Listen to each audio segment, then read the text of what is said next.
여러분, 혹시 이런 경험 있으신가요? 간절히 원하던 것을 드디어 손에 넣었는데, 기쁨은 잠깐이고, 곧 이게 다야 라는 허무함이 밀려오는 경험. 혹은 반대로, 뭔가를 이루지 못해서 밤잠을 설치며 괴로워하는 순간들. 19세기 독일의 철학자 쇼펜하우어는 이런 우리 삶의 본질을 단 한 문장으로 꿰뚫었습니다. 인생은 고통과 권태 사이를 오가는 진자다. 오늘은 이 150년 전 통찰이 왜 2025년을 사는 우리에게 더욱 절실한지, 그리고 이 진자운동 속에서 어떻게 중심을 잡을 수 있는지 함께 이야기해 보려 합니다. 진자의 법칙, 고통과 권태의 순환. 쇼펜하우어가 말한 진자운동은 이렇습니다. 우리가 무언가를 간절히 원할 때 그것을 얻지 못하는 고통을 겪습니다.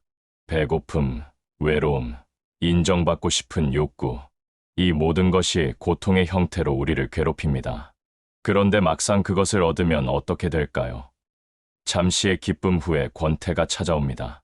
우리는 금방 익숙해지고 그것의 가치를 잊어버립니다. 그리고 다시 새로운 것을 갈망하기 시작하죠. 구체적인 예를 들어볼까요? 취업을 준비하는 대학생 A씨를 봅시다. 수백 번의 지원서, 수십 번의 탈락. 매일 아침 눈을 뜨면 나는 왜 이렇게 부족할까라는 자괴감에 시달립니다. 이것이 바로 고통입니다. 드디어 합격 통보를 받습니다. 환호하며 부모님께 전화하고 친구들과 축하 술자리를 갖습니다. 하지만 3개월 후 A씨는 어떤가요? 출근길 지하철은 지옥철이 되고 상사의 잔소리는 스트레스가 됩니다. 이게 내가 그렇게 원하던 직장인가 하는 권태가 찾아옵니다. 그러다 우연히 동기가 더 좋은 회사로 이직했다는 소식을 듣습니다. 순간 새로운 갈망이 시작됩니다. 더 높은 연봉, 더 좋은 직위를 향한 욕구, 그리고 다시 고통의 단계로 돌아갑니다. 연애도 마찬가지입니다. 혼자인 사람은 누군가와 함께 있는 커플을 보며 외로움에 시달립니다. 드디어 연인을 만나면 처음 몇 달은 천국입니다. 하지만 시간이 지나면서 설렘은 익숙함이 되고 익숙함은 권태가 됩니다. 사랑이 식었나 하는 의심이 들기 시작하죠. 심지어 여행도 그렇습니다. 일상에 지친 우리는 휴가만 있으면 일하고 생각합니다. 막상 여행을 가면 처음엔 신나지만 며칠 지나면 집이 그립다, 침대가 보고 싶다는 생각이 듭니다. 그리고 집에 돌아오면 다시 일상이 지루해집니다. 진자는 계속 움직입니다. 멈추지 않습니다. 왜 우리는 진자에서 벗어날 수 없는가? 여기서 중요한 질문이 생깁니다. 그럼 우리는 영원히 이 진자 운동에 갇혀 있는 건가요? 탈출구는 없나요? 쇼펜하우어는 비관적이었습니다. 그는 이것이 인간 존재의 본질이라고 봤죠. 우리는 끊임없이 무언가를 욕망하도록 설계된 존재이고, 욕망이 충족되면 곧 새로운 욕망이 생긴다는 것입니다. 하지만 저는 여기서 관점을 조금 바꿔보고 싶습니다. 고통은 정말 나쁜 것일까요? 고통은 우리가 살아있다는 증거입니다. 무언가를 원한다는 것은 아직 우리에게 꿈이 있다는 뜻입니다. 배가 고프다는 것은 우리 몸이 제대로 작동하고 있다는 신호입니다. 외롭다는 것은 우리가 연결을 갈망하는 사회적 존재라는 증거입니다. 고통이 없다면 어떻게 될까요? 그것은 죽음과 다를 바 없습니다. 권태는 어떨까요? 권태를 느낀다는 것은 우리에게 더 나은 삶을 상상할 여유가 생겼다는 의미입니다. 생존에만 급급한 사람은 권태를 느낄 시간이 없습니다. 오직 인간만이 현재에 만족하지 못하고 의미를 묻습니다. 동물은 권태를 모릅니다. 사자는 배가 부르면 그냥 잠을 잡니다. 더 맛있는 먹이를 찾아 헤매지 않습니다. 하지만 인간은 다릅니다. 우리는 이것으로 충분한가? 내 삶에는 어떤 의미가 있는가라고 묻습니다. 이것이 바로 인간의 특권이자 저주입니다. 그렇다면 문제는 진자운동 그 자체가 아닙니다. 진짜 문제는 우리가 그것에 어떻게 반응하느냐입니다. 진자를 멈추려는 시도의 함정. 많은 사람들이 이렇게 생각합니다. 그래, 알겠어. 그럼 나는 욕망을 버리겠어. 아무것도 원하지 않으면 고통도 없겠지. 하지만 여기에 큰 함정이 있습니다. 진자의 움직임을 완전히 멈추려는 시도 자체가 또 다른 고통이 될 수 있다는 점입니다. 이는 불교의 중도종다어 사상과도 깊이 연결됩니다. 부처님은 두 가지 극단을 경계하라고 했습니다. 하나는 감각적 쾌락에 빠지는 것, 다른 하나는 극단적인 고행입니다. 욕망에 무한히 빠지는 것도 문제지만 욕망을 완전히 제거하려는 극단적 금욕도 문제입니다. 왜일까요? 첫째, 현실적으로 불가능합니다. 우리는 생물학적 존재입니다. 배고프면 먹고 싶고 추우면 따뜻함을 원합니다. 이것은 생존 본능입니다. 이를 완전히 무시하려는 시도는 자기 파괴적입니다. 둘째, 욕망을 억압하는 것 자체가 새로운 욕망이 됩니다. 나는 욕망을 버려야 해라고 생각하는 순간 욕망 없는 상태를 욕망하게 됩니다. 이것은 뱀이 자기 꼬리를 물어뜯는 것과 같습니다. 끝이 없습니다. 실제로 극단적인 금욕을 실천하려는 사람들을 보면 어떤가요? 그들은 종종 자신의 영적 성취에 집착하고 그것을 이루지 못하면 자책합니다. 이것도 결국 또 다른 형태의 고통입니다. 셋째, 삶의 풍요로움을 잃게 됩니다. 적당한 욕망은 우리 삶을 풍요롭게 만듭니다. 맛있는 음식을 먹고 싶은 욕구는 요리 기술을 발전시켰습니다. 아름다움을 추구하는 욕구는 예술을 탄생시켰습니다. 더 나은 삶을 원하는 욕구는 과학과 기술의 진보를 이끌었습니다. 그렇다면 답은 무엇일까요? 균형입니다. 중도입니다. 진자를 억지로 멈추려 하지 말고 그 흔들림 속에서 중심을 잡는 것입니다. 리듬 찾기, 진자와 함께 춤추는 법.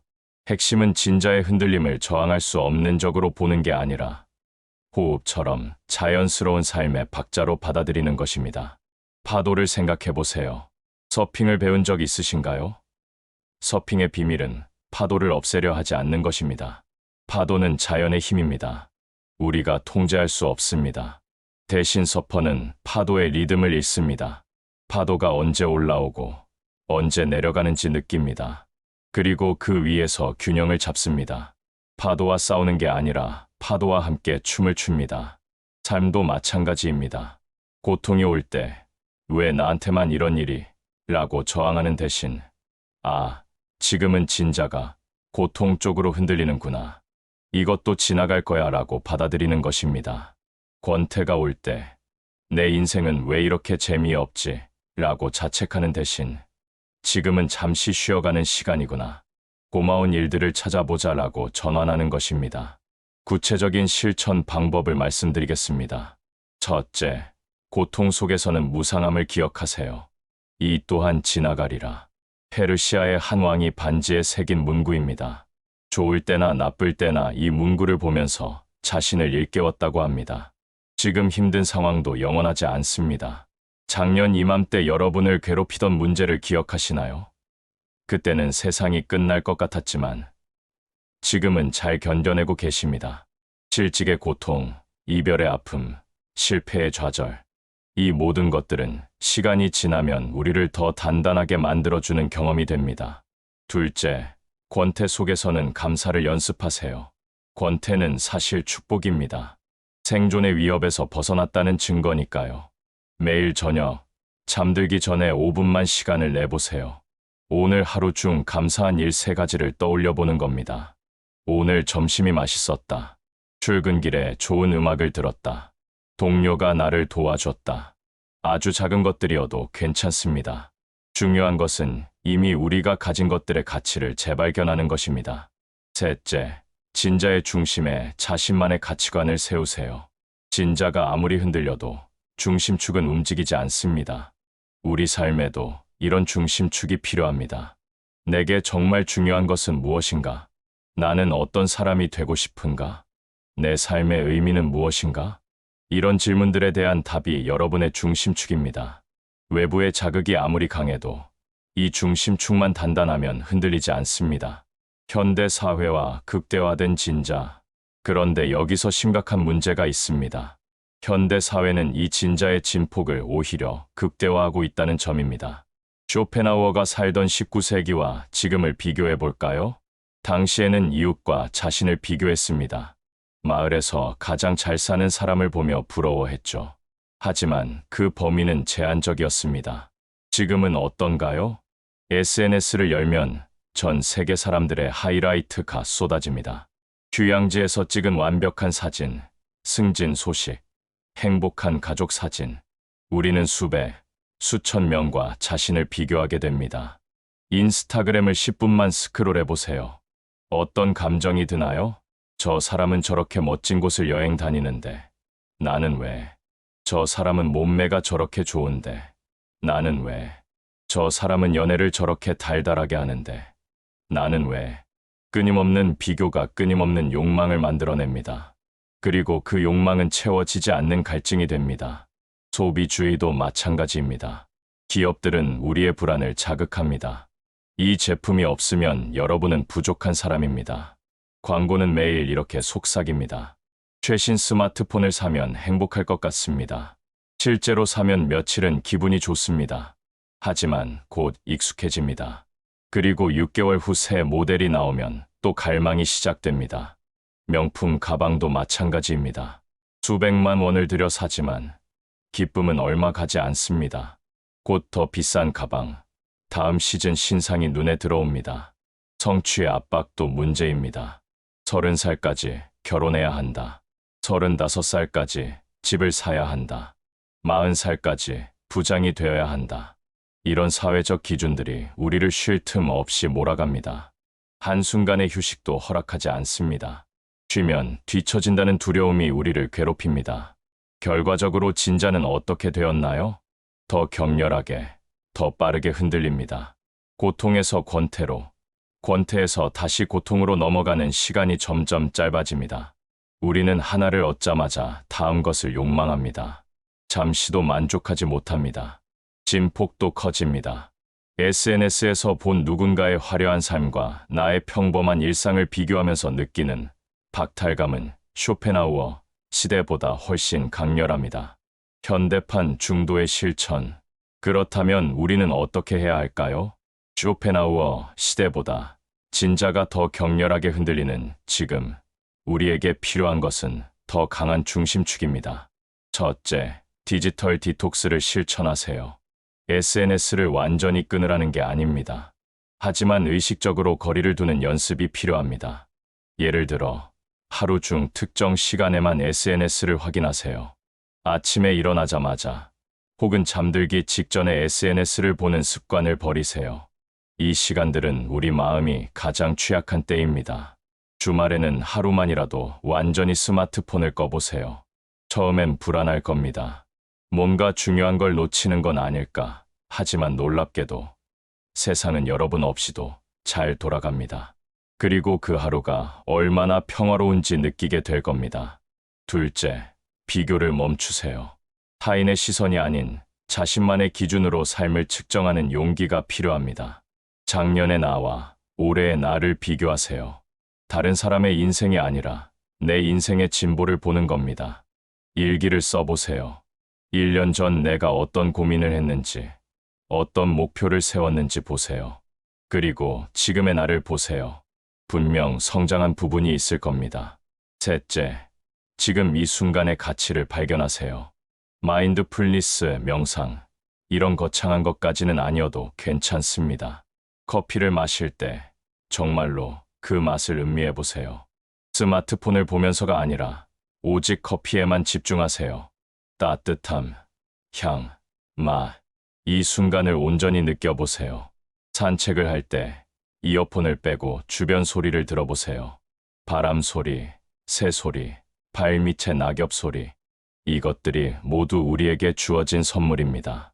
넷째, 의미 있는 관계에 투자하세요. 연구에 따르면 진정한 행복은 물질적 성취가 아니라 깊은 인간관계에서 온다고 합니다. SNS에서 좋아요, 1000개 받는 것보다 진짜 친구와 나눈 깊은 대화 한 번이 우리를 더 행복하게 만듭니다. 이번 주에 오랜만에 연락이 끊긴 친구에게 전화 한 통 해보세요. 요즘 어때? 라고 물어보세요. 진심으로 듣고 진심으로 나누세요. 다섯째, 충분함을 배우세요. 현대 소비주의는 우리에게 끊임없이 부족하다고 말합니다. 하지만 정말 그런가요? 지금 여러분이 가진 것들을 세어보세요. 잠잘 곳이 있습니다. 먹을 것이 있습니다. 입을 옷이 있습니다. 사랑하는 사람이 있습니다. 건강이 있습니다. 이것만으로도 세계 인구의 상위 몇 %에 해당합니다. 우리는 이미 충분히 가지고 있습니다. 물론 더 나아지고 싶은 욕구를 부정하는 게 아닙니다. 다만 이미 가진 것에 대한 감사와 더 나아지려는 노력이 균형을 이루어야 한다는 것입니다. 성장으로서의 진자운동. 이제 관점을 완전히 바꿔봅시다. 진자운동을 피해야 할 적이 아니라 성장의 기회로 본다면 어떨까요? 고통은 우리에게 무엇을 가르쳐 줄까요? 실패의 고통은 겸손을 가르칩니다. 우리가 완벽하지 않다는 것을, 항상 배워야 한다는 것을 깨닫게 합니다. 외로움의 고통은 관계의 소중함을 가르칩니다. 혼자였던 시간이 있었기에 함께하는 시간이 더 빛납니다. 실패의 고통은 인내를 가르칩니다. 쉽게 얻은 것은 쉽게 잃지만 고생해서 얻은 것은 오래 갑니다. 권태는 우리에게 무엇을 가르쳐 줄까요? 권태는 성찰의 시간입니다. 바쁘게 살 때는 놓쳤던 질문들을 던질 수 있습니다. 내가 정말 원하는 건 뭘까? 이 길이 맞는 걸까? 권태는 창의성의 원천입니다. 많은 위대한 아이디어들이 무료한 순간에 탄생했습니다. 뉴턴의 만유인력, 아르키메데스의 유레카, 모두 여유로운 순간의 산물입니다. 권태는 재충전의 기회입니다. 항상 긴장 상태로 살 수는 없습니다. 때로는 멈춰 서서 숨을 고르는 시간이 필요합니다. 결국 삶의 의미는 고통도 권태도 아닌 그 사이를 오가며 성장하는 과정 자체에 있는지 모릅니다. 나비를 생각해 보세요. 번데기에서 나비로 변하는 과정은 고통스럽습니다. 좁은 고치를 찢고 나와야 합니다. 하지만 만약 누군가가 도와주겠다고 고치를 잘라주면 어떻게 될까요? 그 나비는 날지 못합니다. 고치를 찢고 나오는 그 고통 속에서 날개를 펼치는 힘이 생기기 때문입니다. 우리 삶도 마찬가지입니다. 고통과 권태를 오가는 이 과정이 우리를 더 깊이 있는 사람으로 만듭니다. 더 많이 느끼고, 더 많이 생각하고, 더 많이 성장하게 합니다. 마무리. 쇼펜하우어의 진자 비유로 돌아가 봅시다. 그는 인생을 고통과 권태 사이를 오가는 진자라고 했습니다. 비관적인 메시지처럼 들립니다. 하지만 저는 다르게 읽습니다. 진자는 움직입니다. 멈추지 않습니다. 그것은 우리가 살아있다는 증거입니다. 진자가 멈춘다는 것은 죽음을 의미합니다. 흔들림이 있다는 것, 그 자체가 생명입니다. 그리고 우리는 선택할 수 있습니다. 진자에 휘둘릴 것인가, 진자와 함께 춤출 것인가, 고통이 올 때 절망할 것인가, 이것도 지나갈 거라고 믿을 것인가, 권태가 올 때 불평할 것인가, 감사할 것을 찾을 것인가, 타인과 비교하며 살 것인가, 자신만의 기준으로 살 것인가. 시대가 진자를 더 격렬하게 흔들수록 우리는 더 깊은 중심을 찾아야 합니다. SNS를 닫고 비교를 멈추고 지금 이 순간 내가 가진 것의 가치를 발견하는 것. 그것이 현대판 중도의 실천입니다. 그것이 우리가 할 수 있는 최선의 답입니다. 진자처럼 흔들리되 그 움직임에서 리듬을 찾으세요. 고통 속에서는 성장의 씨앗을 발견하고 권태 속에서는 감사의 이유를 찾으세요. 여러분의 삶이라는 진자는 지금 어느 쪽으로 흔들리고 있나요? 어느 쪽이든 괜찮습니다. 그것은 당신이 살아있다는 증거니까요. 중요한 것은 중심을 잃지 않는 것입니다. 오늘도 여러분 모두 진자 위에서 아름다운 균형을 찾으시길 바랍니다. 시청해 주셔서 감사합니다.